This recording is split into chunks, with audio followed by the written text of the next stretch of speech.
House full लावणार की ते यांना मिळत आहे, तुम्ही तसा पुरावा आणून द्या किंवा निदर्शनास आणून द्या, आम्हाला ते रद्द करता येईल.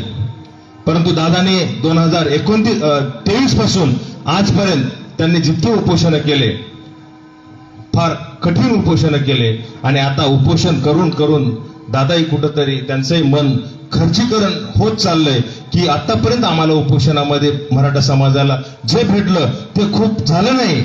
जे भेटलं त्या लेकरा बाळांचं भलं झालं. आजही आपण देवळात गेल्यानंतर प्रसाद घेतल्यानंतर माथ्याला टाकतो, तसं ज्या ज्या मराठा समाजाच्या मुलाबाळांना जे प्रमाणपत्र भेटले ते आज जाऊन आपण जसा आत्ता उल्लेख केला, आपला या आधुनिक काळातला जर विठ्ठल असेल तर आदरणीय मनोज जरांगे पाटील हे आपले विठ्ठल आहेत, आणि त्यांच्या चरणाशी ते प्रमाणपत्र दाखल करून पुढच्या वाटचाली सुरुवात करतात. हे तुम्ही आम्ही मराठा आहेत, आणि याच्या पुढेही आपल्याला जर पदरात पाडून घ्यायचं असेल तर येणाऱ्या 29 तारखेला आपल्याला सर्वांना आंतरवालीमध्ये दाखवून द्यायचं आहे. दादाची ताकद बळकट करायची आहे आणि सरकारला दाखवून द्यायचे आहे खरंच मराठा समाजाला आरक्षणाची आजही गरज आहे. 3 दिवस उपोषण कोणाचं चालत नाही, परंतु कंटिन्यूस लगातार 3 वर्षापासून हे सतत गरजवंत मराठ्याचा लढा चालू आहे.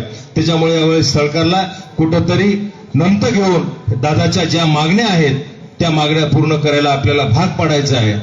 आमची आजी माया ते बसल्यात, आजी मायाला बैलगाडीमध्ये बसूनच माहिती आहे, परंतु आता त्यांच्या भावना कुठंतरी जागृत झाल्या असतील. माझे नातवंड मोठ्या मोठ्या गाडीमध्ये येऊन थंडगार गाडीमध्ये बघून मला कुठंतरी फिरायला नेलं पाहिजे.